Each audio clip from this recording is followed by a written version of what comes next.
સમાચાર ગાંધીનગરમાંથી સામે આવ્યા છે કે જ્યાં ભાજપ ચૂંટણી સમિતિની બેઠક 7, 8 અને 9 એપ્રિલે મળશે। સમિતિ સભ્યો જિલ્લા પ્રમુખ પ્રભારી બેઠકમાં રહેશે હાજર। ચૂંટણી સમિતિમાં ઉમેદવારોના નામ પર આખરી મહોર લાગશે। શહેર જિલ્લા 3 નામોની પેનલ તૈયાર કરી સોંપશે રિપોર્ટ। તબક્કાવાર ઉમેદવારોની યાદી તૈયાર કરશે ભાજપ। 11 એપ્રિલે ફોર્મ ભરવાની છે અંતિમ તારીખ। તો આ મહત્વના સમાચાર ગાંધીનગરમાંથી સામે આવી રહ્યા છે કે જ્યાં ભાજપ ચૂંટણી સમિતિની બેઠક 7, 8 અને 9 તારીખ મળવાની છે। સમિતિ સભ્યો જિલ્લા પ્રમુખ પ્રભારી આ બેઠકમાં હાજર રહેશે। અમારા પોલિટિકલ એડિટર કિંજલ મિશ્રા જોડાયા છે ફોનલાઈન પર। કિંજલ, જણાવશો કે તારીખ 7, 8 અને 9 સમિતિની આ બેઠક મળવા જઈ રહી છે। કયા મુદ્દાને લઈને ચર્ચા થઈ શકે? देखो, चूंटणी समिति ની બેઠક એટલે કે પાર્લામેન્ટરી બોર્ડની બેઠક છે તે 7 થી 9 એપ્રિલ સુધી મળવાની છે।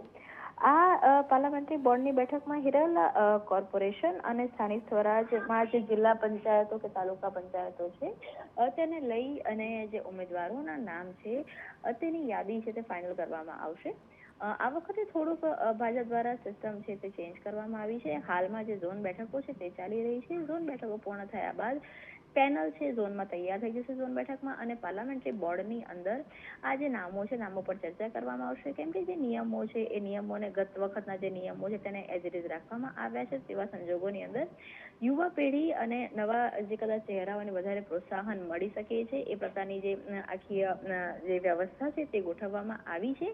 7, 8 અને 9 ત્રણેય દિવસોની અંદર મહાનગરપાલિકા, જિલ્લા પંચાયત, તાલુકા પંચાયતના નામો છે તેની પસંદગી કરવામાં આવશે। કેમ કે ફોર્મ ભરવાની અંતિમ તારીખ 11 તારીખ છે, એટલે લગભગ 9 તારીખે સાંજથી સ્થાનિક સ્વરાજ ચૂંટણી માટે ભાજપ પોતાના જે ઉમેદવારો છે તેની જાહેરાત કરવાની શરૂ કરી દેશે। તેની માટેની જે મહત્વપૂર્ણ બેઠક છે 3 દિવસ ચાલશે। કિંજલ, માહિતી બદલ આપનો આભાર। તો ચૂંટણી સમિતિમાં ઉમેદવારોના નામ પર આખરી મહોર લાગશે। ચૂંટણી સમિતિની આ બેઠક તારીખ 7, 8 અને 9 એપ્રિલે મળવા જઈ રહી છે।